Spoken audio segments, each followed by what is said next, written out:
बच्चों, हम लोगों ने लास्ट क्लास में चार स्टैंडर्ड प्रोसेस पढ़ा था। Isobaric, isochoric, isothermal, adiabatic. इन सब चारों प्रोसेस में हमने molar heat capacity, first law of thermodynamics, work calculation करा था। मैंने कहा था अगर ये चार स्टैंडर्ड प्रोसेस नहीं है तो फिर कोई भी प्रोसेस होगा उसे हम लोग किस कैटेगरी में डालेंगे? Polytropic process. तो अब हेडिंग डाली पॉलीट्रॉपिक प्रोसेस।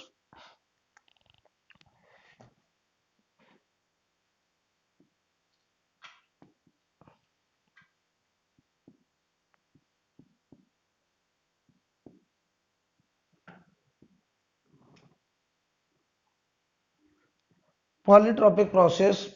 अब पॉलीट्रॉपिक प्रोसेस में हम एक जनरल प्रोसेस मान रहे हैं जिसमें प्रेशर और वॉल्यूम का रिलेशन ये है, पी वी की power M equal to constant. P V की power M equal to constant. याद करो, आइसोबारिक का क्या फंक्शन होता? Pressure constant. आइसोकोरिक में वॉल्यूम कांस्टेंट। आइसोथर्मल में पीवी कांस्टेंट। पीवी कांस्टेंट मतलब टेम्परेचर कांस्टेंट। और एडियाबैटिक में पीवी की पावर गामा कांस्टेंट। राइट। तो मैं कह रहा हूं इन चार प्रोसेस में अगर नहीं है कोई प्रोसेस और वो इस लॉ को ओबे कर रहा, पीवी की power M equal to constant, जहां पर एम की वैल्यू -1, 3, 2, कोई भी नंबर हो जो कि उन चार प्रोसेस को डिसाइड ना करे, उसके अलावा कोई भी प्रोसेस होगा तो उसे हम किस कैटेगरी में डालेंगे? Polytropic process. Right.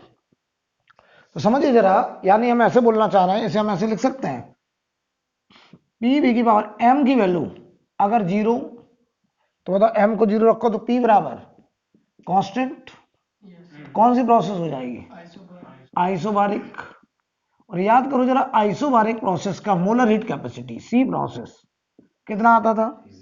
CB plus R. ठीक है। जहां पर सीबी की वैल्यू क्या थी? एफ आर बाई 2 या आर अपॉन गामा माइनस 1। अच्छा, तो यही एम की वैल्यू अगर 1 हो जाए, अगर ये एम 1 हो जाए तो P V equal to constant. और P V equal to constant में बताइए कौन सा प्रोसेस? आइसोथर्मल। Isothermal process. ये हो गया आइसोथर्मल प्रोसेस। और आइसोथर्मल प्रोसेस मतलब टेम्परेचर कांस्टेंट। इसका बताओ सी प्रोसेस क्या होता था? आइसोथर्मल का मोलर हीट कैपेसिटी इनफाइनाइट। आप लोग भी बोलिए। ठीक है। अब बताओ अगर यही एम की वैल्यू गामा हो जाए तो पी वी की पावर गामा बराबर कांस्टेंट। कौन सी प्रोसेस? एडियाबैटिक। और याद करो एडियाबैटिक का सी प्रोसेस कितना था? बोलिए। एडियाबैटिक का सी प्रोसेस 0। अच्छा, क्या मैं इसको ऐसे भी तो लिख सकता हूं, पी की पावर 1/m और वी पावर 1 बराबर कांस्टेंट। पूरे का पावर हमने 1/m कर दिया, ऐसे भी लिख सकता हूं। तो अगर बताओ यही m की वैल्यू इनफाइनाइट हो जाए, m की वैल्यू इनफाइनाइट, तो v बराबर कांस्टेंट। और v बराबर कांस्टेंट तो बताओ ये प्रोसेस कौन सा? आइसोकोरिक।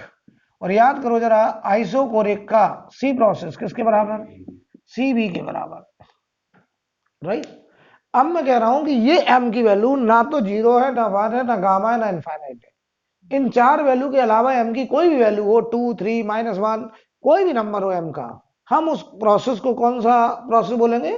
Polytropic process. जो चार वेल नोन स्टैंडर्ड प्रोसेस में नहीं है, हम उस प्रोसेस के लिए वर्क कैलकुलेशन और मोलर हीट कैपेसिटी निकालने जा रहे हैं। याद करिए जरा, याद करो। हम आपसे थोड़ा सा यहां पे बात करना चाहते हैं, पिछली क्लास में मैंने पढ़ाया है पी वी की power gamma equal to constant में। पी वी की power gamma equal to constant में, इसमें बताओ जरा आपने डब्ल्यू क्या निकाला था? डी डब्ल्यू, सर डब्ल्यू बताओ क्या निकाला था? कल की क्लास में मैंने कराया था work calculation 1/1 minus gamma P2V2 minus P1V1 निकाला था। ये ऐसे लिखते थे P final B final minus P initial V initial, चाहो तो ऐसे लिख दे रहा हूं मैं, P final V final minus P initial V initial, ऐसे तो लिखते थे। चाहो तो हम इसको ऐसे लिख सकते हैं, P फाइनल V फाइनल को NRT फाइनल, तो ये हो जाएगा NR अपॉन 1 माइनस गामा, और ये हो जाएगा T final minus T initial, और ये T final minus T initial हो जाएगा DT। T final minus T initial को dt लिख सकते हैं। तो जो dw होगा बताओ वो क्या था, N R upon 1 minus gamma dt। क्यों बेटा, ये dw इस प्रोसेस के लिए था, एडियाबैटिक के लिए। तो बताओ एडियाबैटिक में गामा की वैल्यू क्या थी, गामा। पॉलीट्रॉपिक में गामा की जगह m है। तो बताओ अगर हम कहते हैं ये प्रोसेस है, अगर हम लिखते हैं पी वी की पावर m बराबर कांस्टेंट है, तो इसका बताओ जो dw होगा, जैसे हम लोग पी डी वी बोलते थे, क्यों भाई, वो कितना निकल के आएगा, N R upon 1 minus m और dt, यही तो आएगा। बोलिए, बस हमने गामा की जगह m लिख दिया। आयु शुक्ला, गामा की जगह क्या लिख दिया, m। तो dw हो गया pdv। अच्छा, इसका हम डेरिवेशन नहीं करा रहे हैं यहाँ पे कि ये कैसे आया, कल की क्लास में बताया मैंने कैसे करते थे। पहले dw क्या लिखते थे, pdv, पर p को हटाएंगे क्या, k अपॉन v की पावर m, फिर उसको क्या करेंगे इंटीग्रेट, v इनिशियल से v फाइनल, सब कर रहे थे। अब देखिए, तो इस वैल्यू को मैं यहाँ डायरेक्ट इस्तेमाल करूंगा। याद करो फर्स्ट लॉ ऑफ थर्मोडायनेमिक्स क्या कहता है कि कोई भी प्रोसेस हो, आप एनर्जी कंजर्वेशन लॉ तो लगा ही सकते हैं, dq बराबर du प्लस dw, dq बराबर du प्लस dw। याद करो dq हमने किसी भी प्रोसेस के लिए क्या सिखाया था, N C process dt। du बताओ किसी भी प्रोसेस के लिए एन सी वी dt, और dw बताओ किसी भी प्रोसेस के लिए क्या pdv होता था। तो ये बताओ एन सी प्रोसेस dt, ये हो गया N C V D T, और पीडीवी की वैल्यू बताओ कि ये लिखेंगे N R upon 1 minus M D T, ऐसे लिखेंगे। एन डी टी पूरे से कट गया, तो ये देखो सी प्रोसेस बराबर C B plus R upon 1 minus M. इसे हम थोड़ा और क्लियर कर दें, ये इसको हम ऐसे लिख सकते हैं, सी प्रोसेस बराबर C B minus R upon M minus 1, ऐसे भी तो लिख सकते हैं। इसे आप नोट करिए।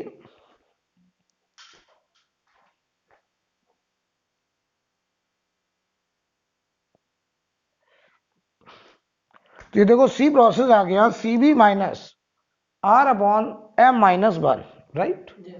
इसे हम फर्दर ऐसे लिख सकते थे, सी प्रोसेस बराबर C process equal to C B की वैल्यू बताओ क्या लिख सकते हैं हम लोग, R upon gamma minus 1 minus R upon M minus 1, ऐसे लिख सकते हैं। तो molar heat capacity of polytropic process आ गया C process equal to R upon gamma minus 1 minus R upon M minus 1। ये क्या लिखा है, सी बी, और ये minus R upon M minus 1। जरा चेक करिए, अगर एम की वैल्यू 0 हो जाए, एम को जरा 0 रखो, तो बताओ ये क्या लिखा, सी बी प्लस माइनस 1 है, माइनस माइनस प्लस आर, तो क्या सी बी प्लस आर आएगा। एम को जरा 1 रखो, एम अगर 1 रखेंगे तो 1 1 कैंसिल, क्या ये इनफाइनाइट हो जाएगा, तो देखो इनफाइनाइट आएगा। एम को अगर गामा रख दें तो R upon gamma minus 1, R upon gamma minus 1 क्या कैंसिल होकर 0 हो जाएगा। आज बताओ एम को अगर इनफाइनाइट रख दें तो बताओ इनफाइनाइट रखोगे ये नंबर 0, तो सी प्रोसेस बराबर सी बी हो जाएगा। तो वो चारों प्रोसेस भी यहीं से कवर हो रहे हैं। तो ये दिमाग में डाल लीजिए कि कोई पॉलीट्रॉपिक प्रोसेस जो किस लॉ को ऑबे कर रहा है, प्रेशर वॉल्यूम की power m equal to constant, pressure volume की power m equal to constant, उसका molar heat capacity C process होगा R upon gamma minus 1 minus R upon M minus 1। Clear है। अब देखिए एक बात हम और नोटिस कर रहे हैं, अच्छे स्टूडेंट को ये याद हो जाता कि पी वी की power F equal to constant type का कोई भी पॉलीट्रॉपिक प्रोसेस होगा, उसका ये क्या होगा, मोलर हीट कैपेसिटी। ये उसे याद हो जाता है C process equal to R upon gamma minus 1 minus R upon M minus. तो ये रट जाता है, हम इसका उल्टा भी फायदा उठाते हैं। देखो कैसे, हमें ये रटा है, हम इसमें एन डी टी से मल्टीप्लाई कर देते हैं, तो ये क्या बन जाता है, N C process D T. ये क्या बन जाएगा, N C B D T. क्यों भाई, तो जो बचा है वो अपने आप क्या बन गया, पी डी वी। बहुत बढ़िया, यानी ये बन गया डी क्यू और ये बन गया डी यू। तो ये जो बचा है दिस नंबर, ये क्या बन गया, डी डब्ल्यू। तो कई बार हमसे ऑब्जेक्टिव में वो पॉलीट्रॉपिक प्रोसेस देकर के वर्क पूछते हैं, तो आप पूरा इंटीग्रेशन करके भर कैलकुलेशन ना करें, आप डायरेक्ट जब ये पता है हमें तो हम इसमें एन डी टी से मल्टीप्लाई करके इस नंबर को क्या बोल देंगे, डी डब्ल्यू, क्योंकि ये डी क्यू लिखा है, ये डी यू लिखा है और ये डी डब्ल्यू लिखा है, तो first law of thermodynamics D Q बराबर D U plus D W, right. कोई प्रॉब्लम? तो सवाल करते हैं, एक क्वेश्चन के माध्यम से बात होगी।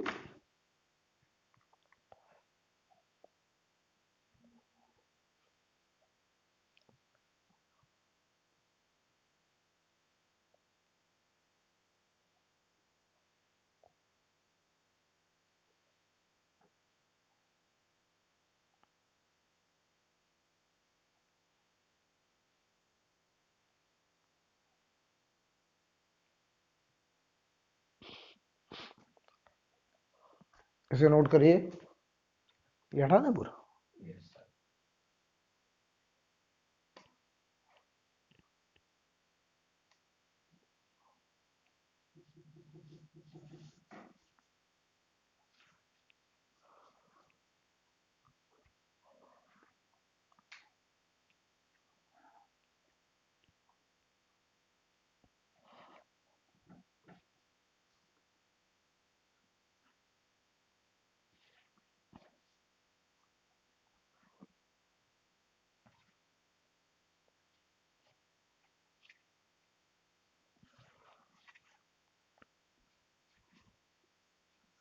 तो जो हमने अभी पढ़ा है उसका कैसे क्वेश्चन में एप्लीकेशन करना है, इस बात को जरा समझा जाए।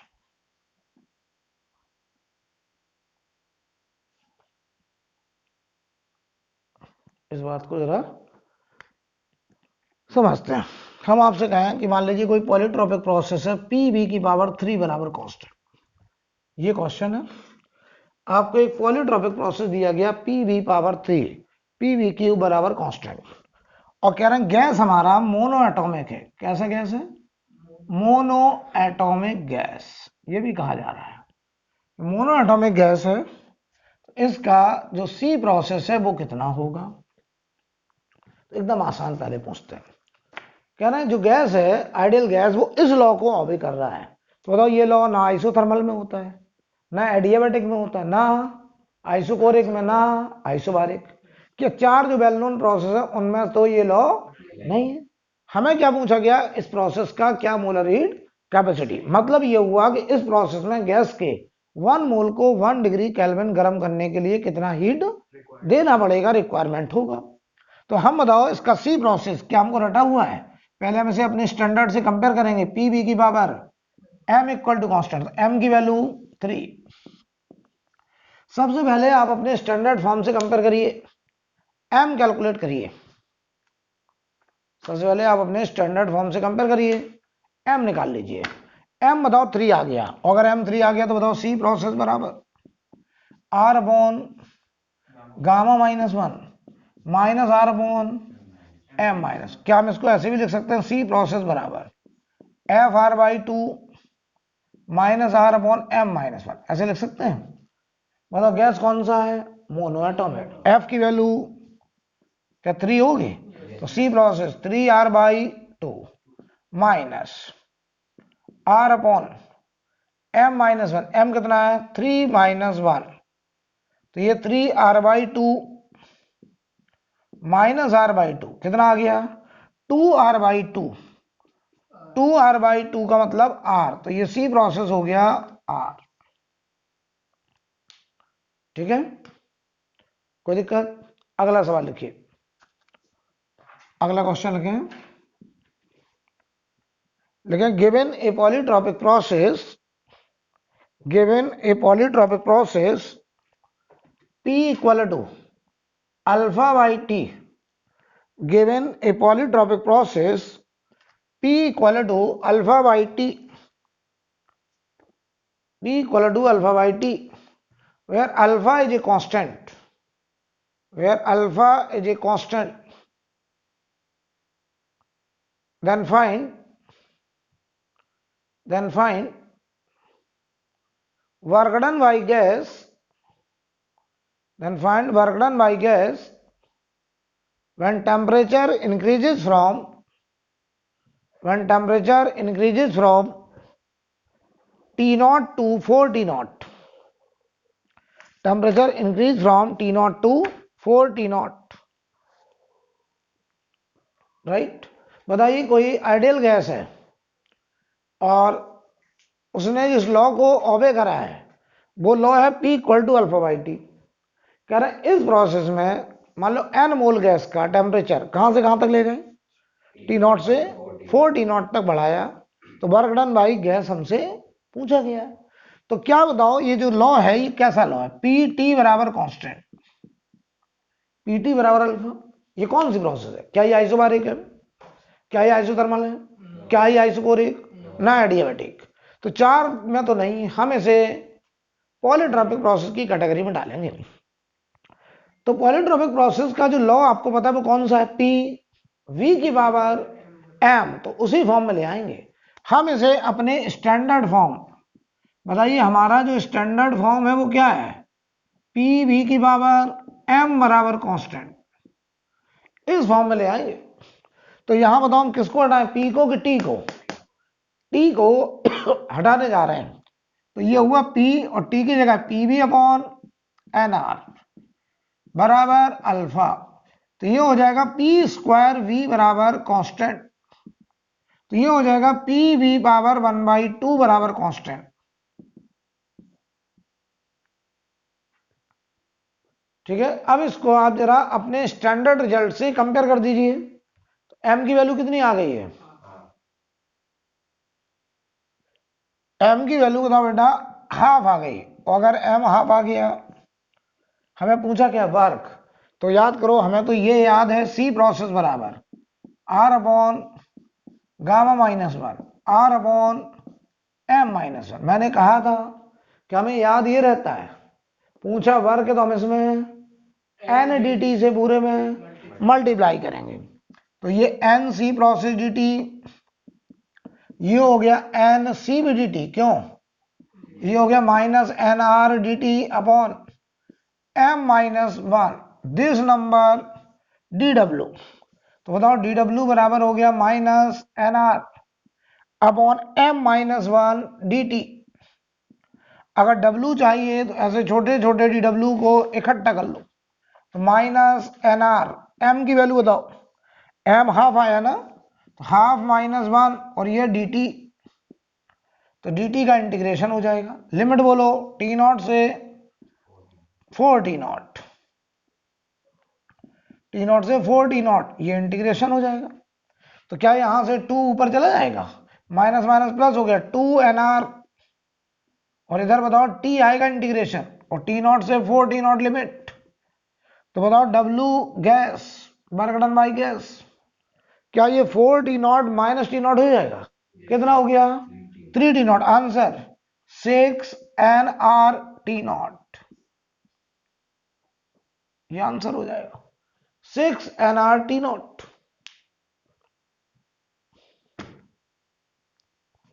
ठीक है, अगला सवाल,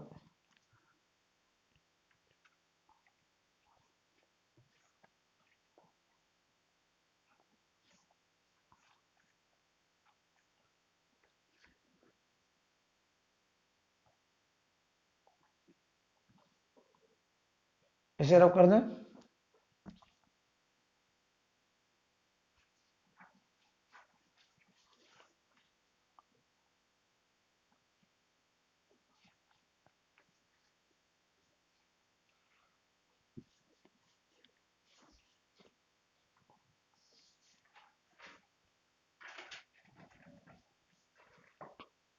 चलिए अगला सवाल लिखिए, given A PV diagram, given A PV diagram of ideal gas,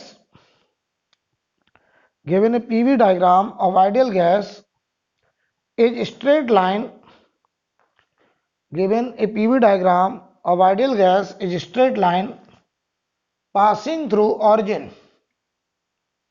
passing through origin, passing through origin. Find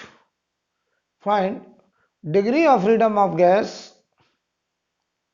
find degree of freedom of gas if molar heat capacity of the process if the molar heat capacity of the process is 3R, if the molar heat capacity of the process is 3R, if the molar heat capacity of the process is 3R, right. तो बताइए, सवाल पढ़िए। कह रहे हैं कोई process है, उसका पीवी डायग्राम कैसा है? Straight line passing through origin. तो क्या पता वो ग्राफ कुछ ऐसा ही तो होगा। मान लो वो ए से बी तक गया है, तो अगर हम इसे पीछे बढ़ाएं तो ये डॉट डॉट डॉट में ऑरिजिन से पास करेगा। बोलो, इस ग्राफ का इक्वेशन क्या होगा? y इक्वल टू mx, तो p प्रोपोर्शनल टू वॉल्यूम। बोलो, y प्रोपोर्शनल टू x होगा तो p प्रोपोर्शनल टू वॉल्यूम। तो बताओ, हमको लॉ मिल गया p प्रोपोर्शनल टू वॉल्यूम। हम इसे अपने स्टैंडर्ड फॉर्म में लाएंगे। बोलो क्या लिखोगे? p v की पावर -1 बराबर कांस्टेंट। क्या ये तुम्हारे स्टैंडर्ड फॉर्म में आ गया?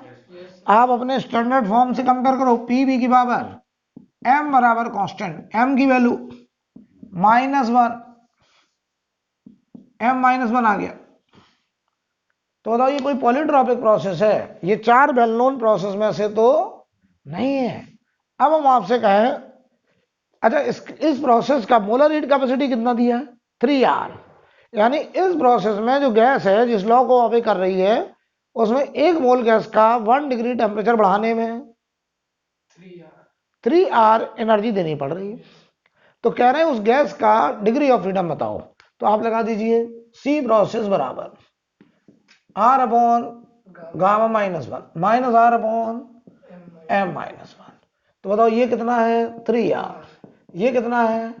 FR/2 minus R upon m-1, तो -1 तो बताओ ये हुआ 3R बराबर FR/2 प्लस R/2। क्यों भाई? इधर लाइए 5R/2 बराबर FR/2। 2 से 2 कैंसिल, R से R, F बराबर 5। तो डिग्री ऑफ फ्रीडम क्या आ गया? 5। यानी वो गैस या तो डायटोमिक या फिर लीनियर पॉलीएटॉमिक। क्यों भाई? यानी अब अगर वो ऑप्शन दे देते 4 कि इनमें से गैस पहचानो, ऐसे ही ऑप्शन दे देते। एक में लिख देते H2, एक में लिख देते हीलियम, एक में लिख देते CO2, एक में लिख देते नियॉन। तो बताओ ये कहते हैं इन 4 में कौन कौन से ऑप्शन हो सकते हैं? तो आंसर ए भी सही था, बी भी सही था, क्योंकि हमारा डिग्री ऑफ फ्रीडम कितना आ रहा है? 5। तो या तो डायटोमिक या लीनियर पॉली एटॉमिक होगा। कोई दिक्कत? कर लेंगे, right.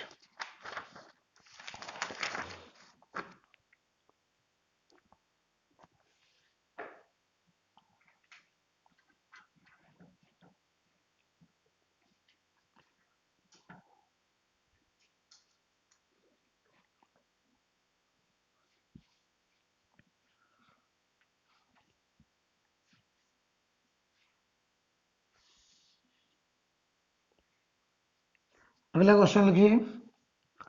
Ideal gas follow the process, यहां से लिखा ideal gas helium, ideal gas helium follow the process PV की power 5/3 equal to constant. PV power 5/3 equal to constant. ठीक है,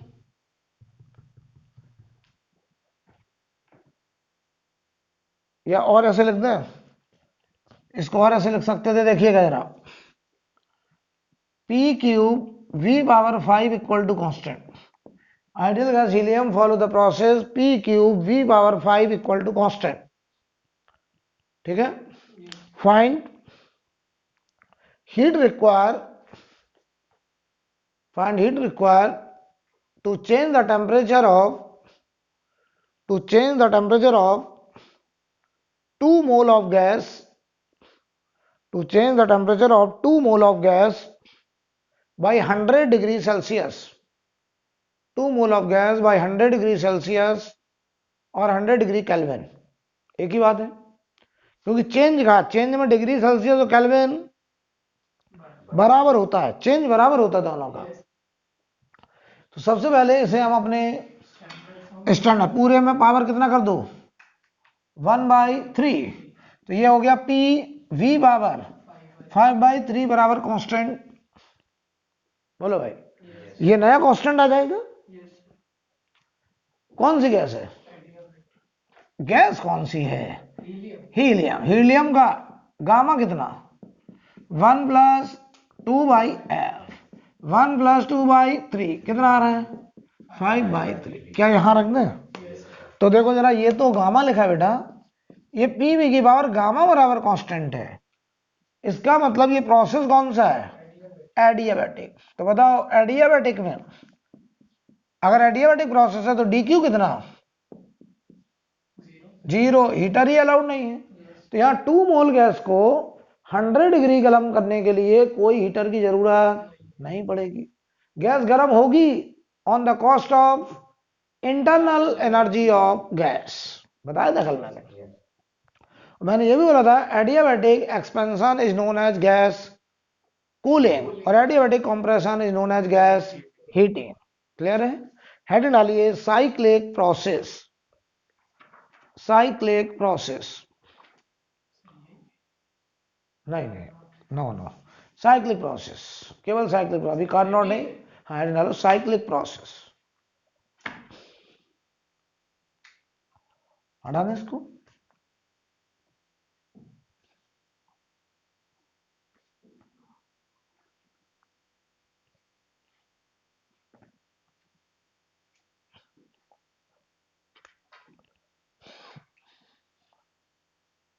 साइक्लिक प्रोसेस क्या मतलब है? साइक्लिक प्रोसेस का जहां से शुरू वहीं पर खत्म। इसका मतलब जो इनिशियल प्रेशर वही, जो इनिशियल वही फाइनल, जो इनिशियल वही फाइनल। इनमें से DQ, अगर आप साइक्लिक प्रोसेस है कोई भी देखिएगा, मान लो हम कहें ये एक साइक्लिक प्रोसेस है पीवी डायग्राम। पीवी ग्राफ का एरिया क्या होता है? पीवी ग्राफ का एरिया वर्क। केवल पीवी ग्राफ का एरिया वर्क होता है, पीटी या बीटी का एरिया वर्क नहीं होता, केवल पीवी का एरिया वर्क होता है। ये मैंने बताया था कल। तो बताओ, पीवी ग्राफ है और ये कोई साइक्लिक प्रोसेस है, मान लो ऐसे और ऐसे वापस एरो देखिए हमने दिखाया।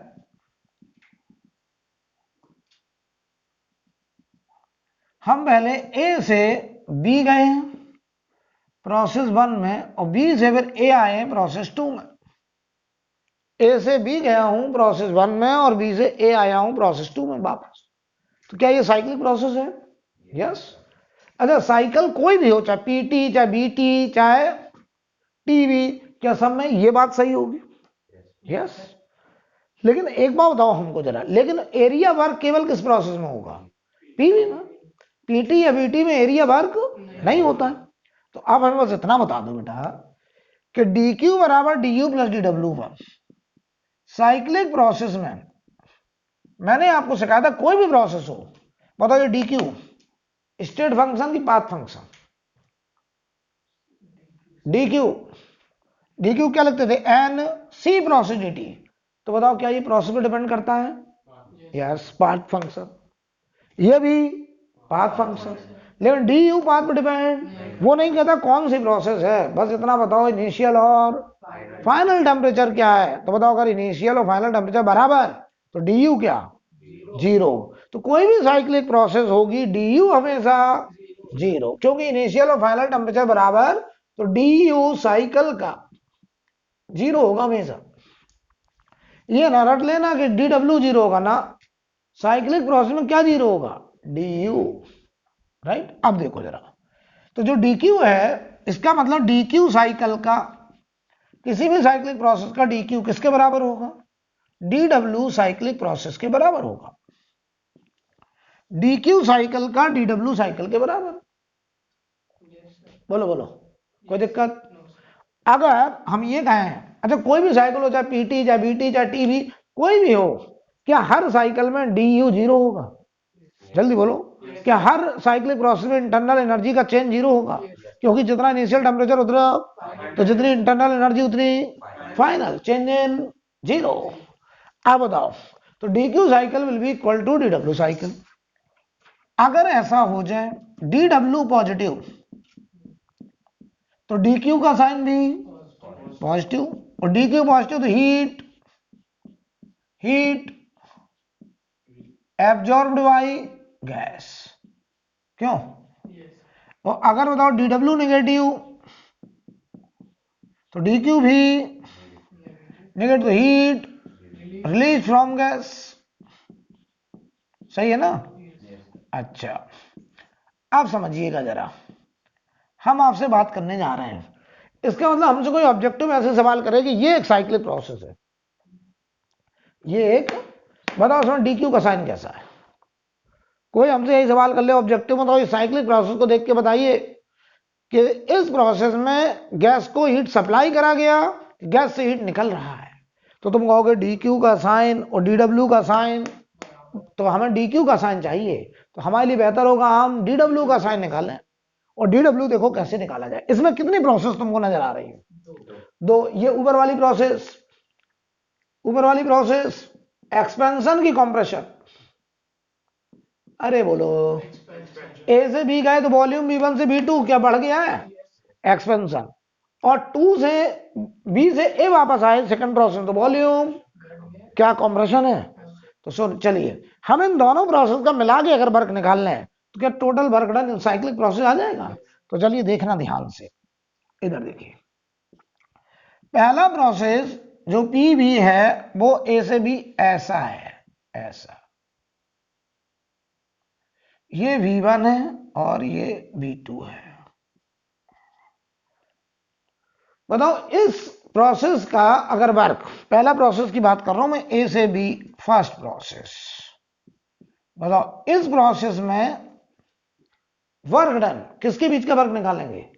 ग्राफ और एक्स एक्सिस के बीच। क्या बताओ ये पूरा एरिया कैसा आएगा? पॉजिटिव आएगा। क्लियर है ना? क्यों पॉजिटिव आ रहा है? क्योंकि एक्सपेंशन है भाई, तो पीडीवी प्लस ही तो आएगा। एक्सपेंशन वर्क कैसा होता है? पॉजिटिव। तो बताओ इतना एरिया पॉजिटिव वर्क, तो पहला प्रोसेस में work done by gas positive है। अब दूसरा प्रोसेस देखिए, दूसरा प्रोसेस जब वो रिटर्न हुआ है बी से ए, ऐसे आएगा, बी से ए, तो ये बी है और ये ए है। तो बताओ ये एक्सपेंशन है कि कंप्रेशन है? और ये हुआ कंप्रेशन। तो बताओ एरिया प्लस की माइनस? ये एरिया आ गया माइनस का। तो बताओ अगर हमें टोटल वर्क निकालना प्रोसेस 1 और 2 मिला के ही तो साइक्लिक प्रोसेस कंप्लीट होगी। तो बताओ दोनों को ऐड, सुपरपोजिशन। तो देखो जब ऐड करे, इधर देखिए, इसी में दिखा रहा हूं मैं, तो इसके नीचे का पूरा एरिया पॉजिटिव, इसके नीचे का एरिया नेगेटिव, तो बचा अंदर का एरिया पॉजिटिव। तो लोग ऐसे रट लेते हैं अच्छे स्टूडेंट कि पीवी साइकिल अगर क्लॉकवाइज है, कैसी, तो अंदर का जो एरिया होगा साइकिल का वही net work done in cyclic process होगा। और कैसा आएगा? पॉजिटिव आएगा। यानी पीवी साइकिल अगर है क्लॉकवाइज तो area inside the cycle will B W net, that is positive. और उसकी वजह हमने सिखा दी है, क्योंकि जब एक्सपेंशन हुआ तो ज्यादा पॉजिटिव वर्क हुआ और जब कंप्रेशन हुआ तो कम नेगेटिव वर्क हुआ, इसलिए नेट वर्क कैसा बचा? पॉजिटिव। और वो नेट वर्क कौन सा एरिया आएगा? अब साइक्लिक प्रोसेस में कौन सा एरिया लेंगे हम? अंदर का एरिया, और वही वर्क बनेगा। कोई दिक्कत? क्या हमने ये एरिया नहीं लिया? लिया है। इसमें ये वाला एरिया भी शामिल था और इसमें ये नेगेटिव था, तो ये वाला पॉजिटिव नेगेटिव खत्म हो गया, राइट। अब सवाल ये आया, कुछ लोग हमसे एक सवाल करते हैं कि सर आपने तो सिखाया था डी डब्ल्यू बराबर पी डीवी। यहां जितना वॉल्यूम एक्सपेंड हुआ है उतना ही कंप्रेस हुआ है, तो जितना डीवी प्लस था उतना डीवी माइनस था, वर्क जीरो क्यों नहीं हुआ? कहते हैं कि सर जितना वॉल्यूम एक्सपेंशन था उतना ही वॉल्यूम कंप्रेशन है, तो डी डब्ल्यू जीरो क्यों नहीं हुआ? क्योंकि डीवी जितना प्लस था उतना डीवी माइनस था। हम जहां से चले वहीं आ गए, इनिशियल वॉल्यूम बराबर फाइनल वॉल्यूम है, फिर भी वर्क जीरो नहीं है। अच्छा, पूरे रास्ते अगर वॉल्यूम कांस्टेंट होता तो कौन सी प्रोसेस, आइसोकोरिक, उसमें वर्क जीरो होता था। यहां वॉल्यूम इनिशियल बराबर फाइनल है लेकिन वर्क जीरो नहीं, क्यों नहीं है? इसका रीजन है वर्क केवल वॉल्यूम में थोड़ी डिपेंड कर रहा है, पीडीवी पीडीवी पीडीवी। तो तुमने ये बात सही है कि जितना तुम वॉल्यूम एक्सपेंड करे हो V1 से V2 उतना ही वॉल्यूम V2 से V1 कॉम्प्रेस की हो, लेकिन जब एक्सपेंशन का नंबर आया तो ध्यान से देखना, यहां मान लो हम कोई प्रेशर पी नॉट लिख दें तो पूरे रास्ते हर डीवी वॉल्यूम में प्रेशर पी नॉट से ज्यादा रहा, तो पीडीवी पीडीवी पीडीवी बड़ा बड़ा आया पॉजिटिव में।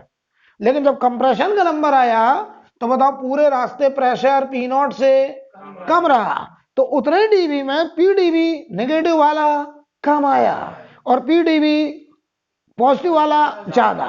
तो बताओ नेटवर्क कैसा बचा? तो जब भी PV graph cyclic process clockwise होगा तो जो एक्सपेंशन होगा वो अंडर हाई प्रेशर होगा और जो कंप्रेशन होगा वो अंडर लो प्रेशर होगा, और work done inside the cycle always positive. तो ये देखो मैं लिखने चला, तो बताओ एक्सपेंशन अंडर हाई प्रेशर है, ये एक्सपेंशन अंडर हाई प्रेशर, और ये कंप्रेशन अंडर लो प्रेशर, और ये कंप्रेशन अंडर लो प्रेशर होगा।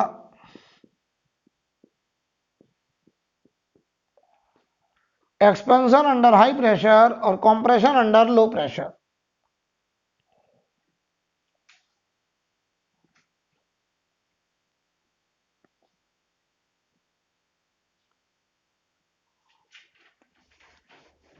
हटा दें इसको। अब देखिए, तो नोट में ये बात लिख लीजिए जरा आप अच्छे से नोट लगा के। पहले तो ये बताओ एरिया जो वर्क बनेगा वो केवल किस में बनेगा? पीवी में। पीटी वीटी साइकिल में एरिया वर्क, हाँ कोई भी साइकिल हो, लेकिन डीयू सब में जीरो ही होगा, क्योंकि कोई भी साइकिल होगा तो जहां से शुरू करेंगे वहीं पे खत्म करेंगे, तो इनिशियल और फाइनल टेम्परेचर बराबर होगा, तो डीयू तो सब साइकिल में, कोई भी साइकिल हो डीयू हमेशा जीरो। तो मैं लिखने चला, if PV cycle is clockwise, if PV cycle is clockwise, then area inside the cycle,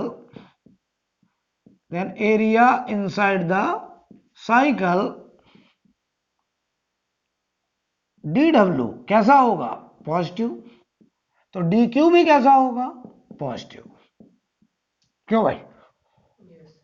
और du तो हमेशा क्या होगा? जीरो साइकिल में। अगर पीवी साइकिल एंटी क्लॉकवाइज है, then area inside the cycle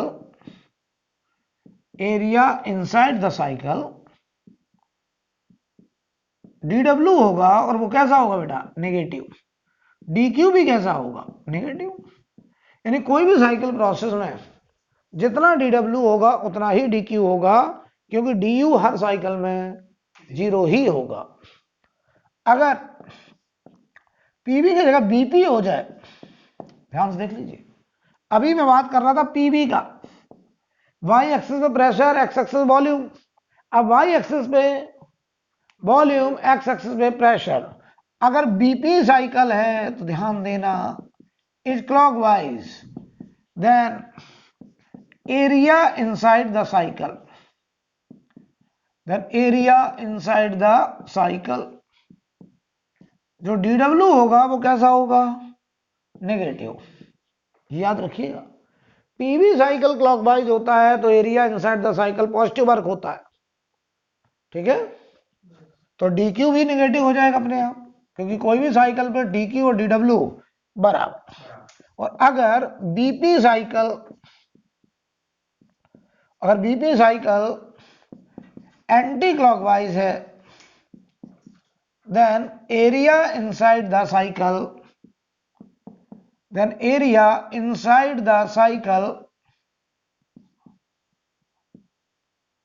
dw positive work आएगा और यही हमारा dq भी हो जाएगा, ठीक है। नोट कर लीजिए।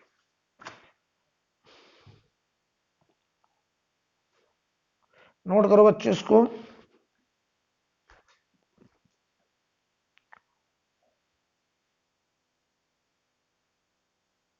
यहीं पर एक बात हम आपको और बता दें, किसी भी साइक्लिक प्रोसेस का इफिशियंसी पूछ लेते हैं।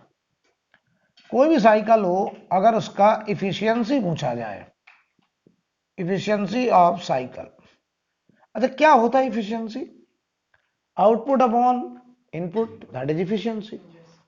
तो इफिशियंसी आउटपुट होगा डब्ल्यू नेट, उस साइकिल में कितना वर्क हुआ डब्ल्यू नेट, किसकी कॉस्ट में, कितना उस साइकिल में हमने हीट सप्लाई किया। तो नीचे लिखेंगे क्यू सप्लाइड, तो हीट सप्लाई की कॉस्ट में कितना डब्ल्यू नेट आया। तो जरा बताना, इसको हम ऐसे भी लिख सकते हैं, डब्ल्यू नेट कोई भी साइक्लिक प्रोसेस हो, डी डब्ल्यू बराबर किसके है, डी क्यू के।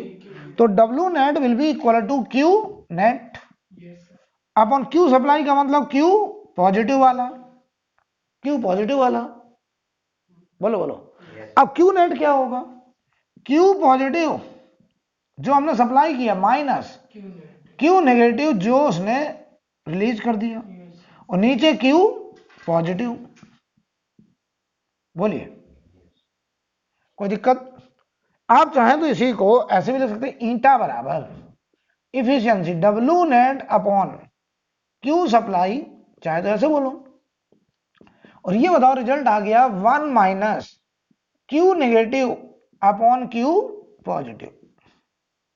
क्यू नेगेटिव का मतलब यहां केवल न्यूमेरिकल वैल्यू रखेंगे, क्योंकि माइनस ऑलरेडी यूज हो चुका है, राइट, कि 1 minus Q negative upon Q positive. अगर हम इसमें 100 से मल्टीप्लाई करते हैं तो क्या बन जाएगा, परसेंटेज इफिशियंसी। कोई भी प्रोसेस हो, कोई भी साइकिल का इफिशियंसी इसी से निकलेगा। आगे हम बढ़ाएंगे कार्नोट साइकिल, तो कार्नोट साइकिल की इफिशियंसी का यही रिजल्ट होता है, बस उसमें this value is equal to 1 minus T2 by T1 हो जाता है। और T2 वो प्रोसेस है जिसमें आइसोथर्मल कंप्रेशन होता है, और T1 वो प्रोसेस था जिसमें आइसोथर्मल एक्सपेंशन होता था,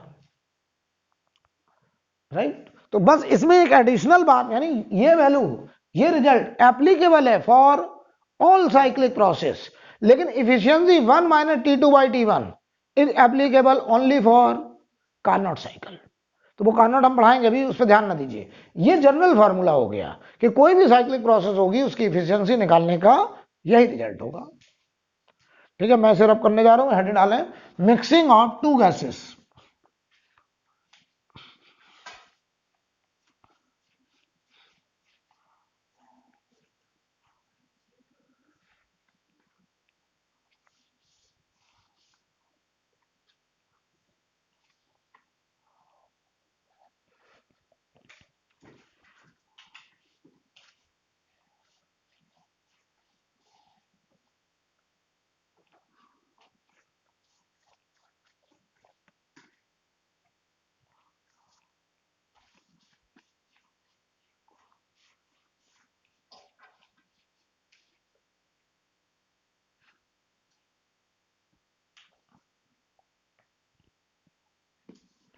मिक्सिंग ऑफ टू गैसेस, ठीक है, ध्यान दीजिए। अब हम दो गैस को मिक्स करने जा रहे हैं, मिक्सिंग ऑफ टू गैसेस। मान लो हम कहते हैं N1 मोल हीलियम, हीलियम कैसा है, monoatomic, mixed with mixed with N2 mole of O2। O2 कैसा है? डायटोमिक। जो हीलियम है जिस कंटेनर में, वहां का प्रेशर है P1, वॉल्यूम है V1, टेम्परेचर है T1, ये सब हमें दिया है। और जिस कंटेनर में O2 है उसका प्रेशर है P2, volume V2, temperature T2। यानी कुछ इस तरीके की बात है, ये एक चैम्बर है, इसमें N1 मोल हीलियम, ये टेम्परेचर T1, ये प्रेशर P1 और ये वॉल्यूम V1।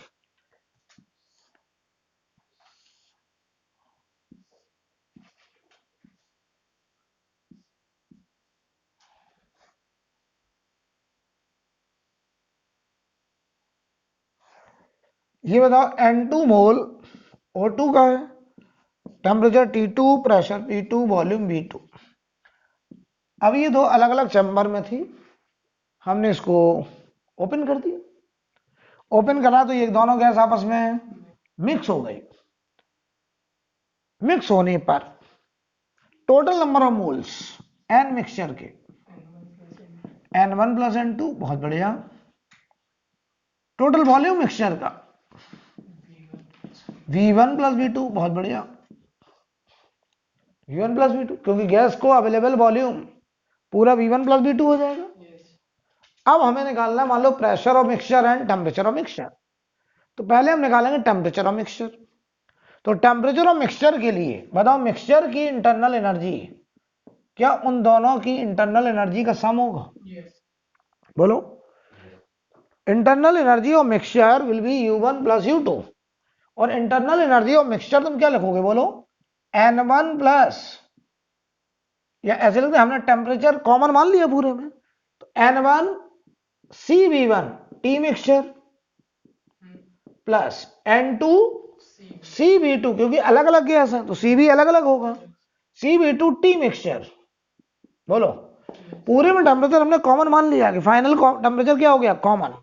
पहले क्या था? U1 N1 CV1 T1 plus N2 CV2 T2।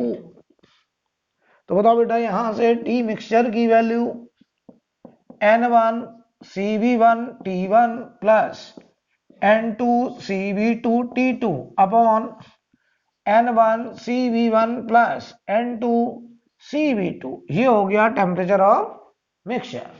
और अगर टेम्परेचर ऑफ मिक्सचर आ गया तो मैंने लगा दिया PV बराबर nRT। P किसका?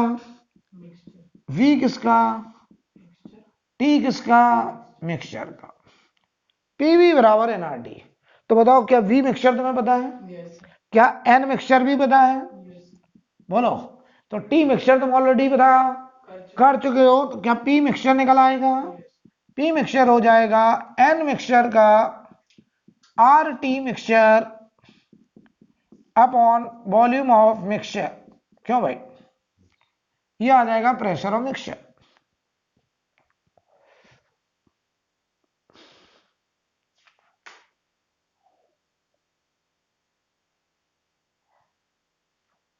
कोई दिक्कत? अब मैं निकालने जा रहा हूं सीबी मिक्सचर। सीबी मिक्सचर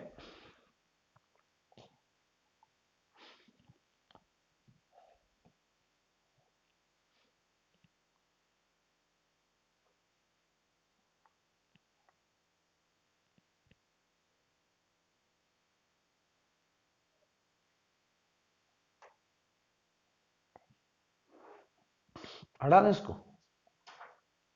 अब मैं निकालने जा रहा हूं सीबी मिक्सचर। तो सीबी मिक्सचर देखो बेटा क्या होगा। सीबी मिक्सचर मैं सिर्फ कर रहा हूं पूरा। सीबी मिक्सचर का पहले मीनिंग समझो जरा क्या है। सीबी मिक्सचर का मतलब है कि हम ये मानना चाह रहे हैं कि पूरे में जो गैस है उसका सीबी कॉमन है। सीबी किस पे डिपेंड करता है? डिग्री ऑफ, यानी हमने मोनोएटॉमिक डायटोमिक मिलाया तो हम एक इमेजिनरी बात कर रहे हैं कि पूरे में हम एक डिग्री ऑफ फ्रीडम की गैस मान लें जो वास्तव में ना मोनोएटॉमिक है ना डायटोमिक होगा, कोई बीच का एटोमिसिटी होगा। कह रहे उस एटोमिसिटी का एक इमेजिनरी गैस कंसिडर करें ताकि उस गैस की इंटरनल एनर्जी वही आए जो अलग अलग मिला करके आ रही थी, राइट। तो हम देखो यहां पर सीवी मिक्सचर निकालने जा रहे हैं। तो पहले तो सीवी मिक्सचर का मतलब समझ लीजिए। सीवी मिक्सचर का मतलब है हम पूरे में एक कॉमन डिग्री ऑफ फ्रीडम का गैस मानना चाहते हैं और हम इंटरनल एनर्जी ऐसे लिखना चाहते हैं। समझिए कि मिक्सचर की इंटरनल एनर्जी को हम सीधा ये लिखते हैं, टोटल मोल कितने N1 प्लस N2, सीवी कितना सीवी मिक्सचर, और टेम्परेचर कितना टी मिक्सचर, सीधा आ जाए। हम पूरे में एक कॉमन डिग्री ऑफ फ्रीडम का आइडियल गैस एज्यूम करना चाहते हैं। उस एज्यूम्ड आइडियल गैस का डिग्री ऑफ फ्रीडम निकालना, उसका सीवी निकालना। अब यू मिक्सचर बताओ, अब ये भी निकाला था U1 प्लस U2 बराबर होगा N1 plus N2, CV mixture T mixture. बताओ U1 प्लस U2 को हम लिख सकते हैं N1 CV1 T mixture, N2 CV2 T mixture, क्यों, और ये बराबर N1 प्लस N2, और ये हो गया CV mixture into T mixture. बताओ जल्दी से, इसमें कोई डाउट? यहां पर दोनों तरफ से आप देखिए जरा, टी मिक्सचर कट गया, क्यों? टी मिक्सचर काटने पर सीवी मिक्सचर की वैल्यू देखो क्या आ गई, N1 CV1 N2 CV2 upon N1 plus N2, ये आ गया सीवी मिक्सचर। सीवी मिक्सचर आ गया। अगर हमसे कोई कह नहीं सीपी मिक्सचर बताओ, सीपी मिक्सचर, तो सीपी मिक्सचर क्या होगा, CV mixture plus R, CP mixture CV mixture plus R. Clear है? किसके लिए? तो अरे लेकिन सीपी होगा ना, तो सीपी निकाल रहे हैं, मैंने प्रोसेस कहां बात हो रही कोई। तो बताइए सीपी मिक्सचर होगा सीवी मिक्सचर प्लस आर। अरे भाई प्रोसेस जब आइसोबारिक होगा तब molar heat capacity CP mixture के बराबर होगी, लेकिन हम सीपी मिक्सचर तो फाइंड आउट कर ही सकते हैं। तो सीवी मिक्सचर प्लस आर, बताओ इसको रखो value N1 CV1 N2 CV2 upon N1 plus N2 plus R. जरा गौर से देखिए, क्या इसको हम ऐसे लिख दें, N1 CV1 N1 CV1 plus are, देख लो भाई अच्छे से, plus N2 CV2 plus R upon N1 plus N2, देखो एलसीएम लेने के बाद, ठीक है। अरे यार होगा कि नहीं? क्या मैं इसको फर्दर ही लिख सकता हूं, N1 CP1 N2 CP2 upon N1 plus N2, ये आ गया सीपी मिक्सचर। यानी सीबी मिक्सचर आया N1 CP1 plus N2 CP2 upon N1 plus N2, और सीपी मिक्सचर हो गया N1 CP1 plus N2 CP2 upon N1 plus N2। अच्छा मैं यहीं से गामा मिक्सचर भी निकाल सकता हूं, देखो कैसे। गामा मिक्सचर बोलो क्या होगा, गामा मिक्सचर, गामा मिक्सचर हो जाएगा CP mixture upon CB mixture. बोलो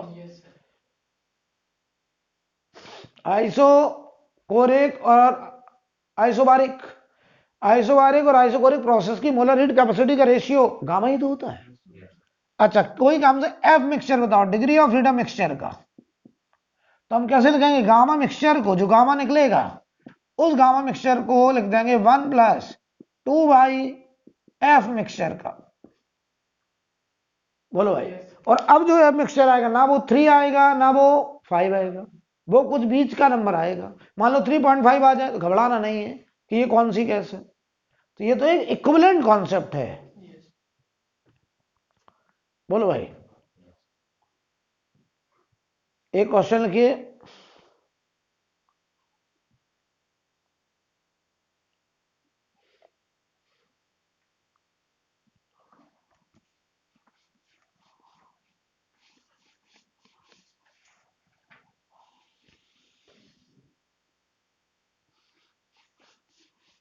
एक सवाल लिखेंगे 2 मोल ऑफ हीलियम, लिखा 2 mole of helium, 2 mole of helium bracket में लिख लो मोनोएटॉमिक, ब्रैकेट में मोनोएटॉमिक, मिक्स्ड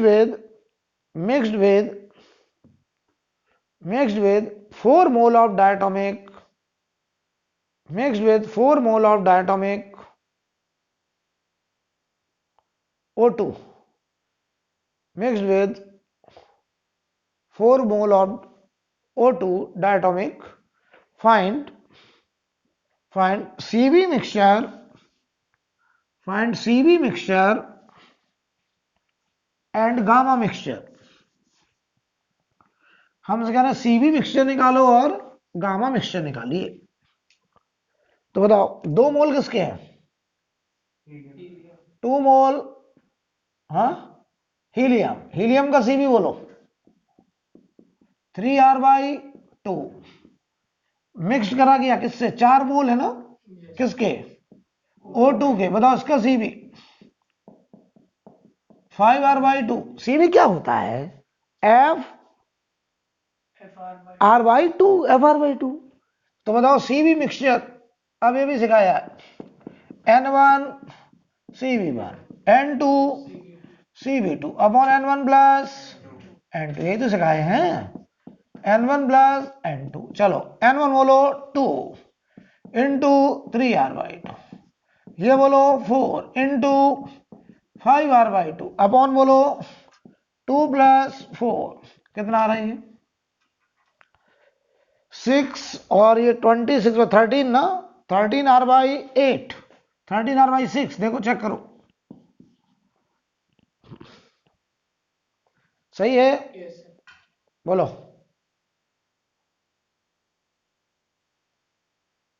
आ गया? और अगर बताओ ये CV मिक्सचर आ गया, तो अगर मैं तुमसे कहा CP मिक्सचर बताओ, बताओ यहीं पे अगर CP मिक्सचर पूछ लेते तो सीधा आंसर क्या होता? CV मिक्सचर प्लस R, कितना हो जाता answer? 13R/6 plus R, answer बोलो 19R/6, ये होता आंसर CP मिक्सचर, ये हो जाता CP मिक्सचर। अब देखो CP mixture upon CV mixture, यह एक तरीका और है गामा निकालने का, या तो सीधा डिवाइड कर दो, क्यों? चलो डिवाइड ही कर दो, मैं तो कह रहा हूं CP mixture upon CV mixture, तो बताओ ये आएगा गामा मिक्सचर, क्यों? और ये कितना आ रहा है बेटा, डिवाइड करो 19/13। यह एक तरीका और था, ये जो CV मिक्सचर निकला था इसी को कंपेयर कर देते हम R अपॉन गामा -1 से, तो यहां से भी वही गामा निकल के आता। बोलो क्लियर है? तो ये बताओ गामा मिक्सचर आ गया, ये भी पूछा था। मान लो हमसे कहते हैं F मिक्सचर बताओ, डिग्री ऑफ फ्रीडम, तो गामा को 1 + 2/F मिक्सचर बराबर 19/13, 2 अपॉन F मिक्सचर कितना रहा बेटा? 6/13, सही है? बोलो बोलो, F मिक्सचर बराबर 13/3, 4.3 आंसर। तो बताओ डिग्री ऑफ फ्रीडम 4.3 आ रहा है, तो ये गैस एक इक्विवेलेंट गैस एज्यूम करी गई है, जो कि वास्तव में ना मोनो एटॉमिक है, हमने मिलाया मोनो और डाया को, तो जो इक्विवेलेंट गैस निकल रही है वो ना मोनो है ना डाया है। किस बात के लिए इक्विवेलेंट हो रहा है? ताकि इंटरनल एनर्जी हम एक यूनिफॉर्म डिग्री ऑफ फ्रीडम को मानते हुए लिखें, तो वही इंटरनल एनर्जी है जो कि अलग अलग एक्चुअल डिग्री ऑफ फ्रीडम से आई थी, राइट? हेड डालेंगे, हेड डालो हीट इंजन, हीट इंजन। अब हम इसमें बढ़ेंगे कार्नोट साइकिल वगैरह, राइट? तो बेटा आज मैं यहीं रोकूंगा, इसके अब अगली क्लास में न्यूमेरिकल पहले करेंगे, तब हम कार्नोट में जाएंगे, ठीक है? तो अभी हम इसमें एक क्लास कार्नोट में लगेगा और 1-2 क्लास कम से कम न्यूमेरिकल में, इन 3 क्लास हमको टोटल, यानी इस वीक में ये टॉपिक खत्म हो जाएगा, फिर हम आगे बात करते हैं।